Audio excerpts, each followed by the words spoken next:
A little over a year ago, I said this was the only style of dash cam I would ever buy, and that's still the case, but it just got a major upgrade. This version now has the Starvis 2 sensor, so not only do you get a factory built-in look, but you get better quality. Today, we're gonna compare the old cam to the new cam and see if we can tell the difference. First, let's see how well the old camera picks up a license plate at different distances. Our first check is gonna be 10 feet away, so right here, we've got 10 feet. Then we're gonna make our way back to 25 feet. Let's go back all the way for our final check at 50 feet. And might as well go all the way back to the building and see how well it picks up from here. Before installing the new dash cam, let's go for a ride so we have some footage to compare. All right, guys, looking at the footage from the old dash cam, you can see that it's not terrible. You get a wide view of everything, but the main thing I want to pay attention to is the detail and sharpness of the image and how well it captures street signs while moving. Our first check is coming up on the right. Here's a still image when passing by. You can kind of make it out, but it is a little fuzzy. Now I want to capture one other sign that has several words on it just to get a better comparison. Coming up on our right, you can see most of the wording. It just doesn't seem to have sharp detail. Let's now take a look at a nighttime drive and basically look for the same things. As we come up to a store, capturing the sign, it's definitely blurry, so let's get the new one installed and compare the same checklist. Getting the new dash cam installed is really easy. You just need a T15 Torx bit and an auto trim remove tool, which they do send out with the kit. Another thing I really like is they send out clear instructions on how to install this, and they give you a manual. I show a lot of mods on my channel and I never really get any good instructions. A lot of times I kind of just have to figure it out myself. Here's a close-up of the dash cam we'll be replacing. Now the housing is exactly the same, it's just the internals that are different. And then they also send out a 128 gig SD card. Better quality does mean bigger file sizes. 3 minutes of video is going to take up about 700 megs of storage, as where the old dash cam uses 400 megs of storage for 3 minutes of video. So you'll only have about 8 to 9 hours of recordings until it starts to overwrite the old recordings.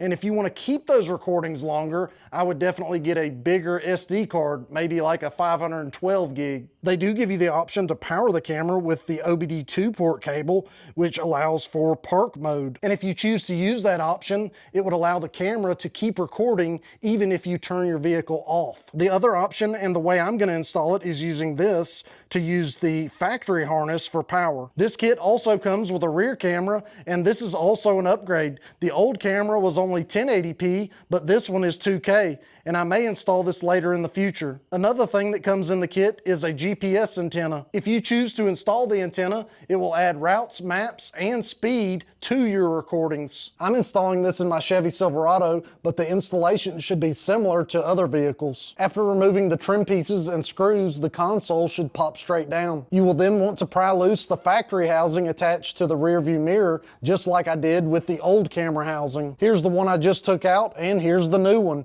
You can definitely tell a difference. This one seems a little bit lighter, and this one seems heavier. You can feel there's just more built into this camera. When installing the dash cam, first run the cables through the opening that will hide behind the overhead console. The camera portion should snap into place. Then take the back plastic trim piece, and that should also snap right into place. The harness that comes in the kit will connect here from the camera, and then connect the other side of the harness to the factory plug on the truck. This is the connection you'll make for the rear dash cam if you decide you want to install that. If you want to install the GPS antenna, this is where you would make that connection. The overhead console should snap back into place, and then just attach the screws and trim pieces. When you first start the truck, you'll get a chime that lets you know the unit is turned on and is now recording. To access the camera on your phone, you will need to connect to the camera's Wi-Fi using the password 12345678. Then you will need to install the Skycamm app, and when first launching, you should see the video feed. From here, you can take screen captures or pause recordings. To access video recordings, click on the camera files in the bottom left corner. Once loaded, you can download the video recordings directly to your phone. Going through some of the settings, the first thing I would recommend is turning the speaker volume all the way down, because hearing that chime every time you climb in the truck can get a little annoying. At the top, you can choose to allow sound recording from the camera, which can be a great option in an accident. That guy just hit me and now he's running. License plate number ZAC123. I would also recommend increasing your record clips to 3 minutes just so you don't have so many files to dig through. This is also where you would set up your park mode if you choose to use that feature. The resolution options are 4K, 2K, and 1080p. I've got our distances set, so let's see how it compares. Here we are at 10 feet, going back to 25 feet, and then all the way back to 50 feet. And then of course, let's see how it does all the way up against the building. Starting our drive with the updated dash cam, we're coming up on the first street sign. The image is sharper, but still a little fuzzy. But later in the video, we'll put everything side by side to compare. Coming up to the next sign, the image looks crisper to me, and I do think it's easier to read. On our way back to the store at night, let's take a look at the sign. It looks much better this time. There's some blur, but definitely is an upgrade. Now looking at the license plate checks side by side, you can definitely tell the difference. The image at 50 feet is still a little blurry on both, but you can almost make out the plate with the newer model dash cam. Comparing the street signs side by side, the sharpness and detail is stronger having the Starvis 2 sensor built in, making it easier to read the signs, especially with the nighttime images. It's a big difference. Just want to give you some extra side by side driving during the day.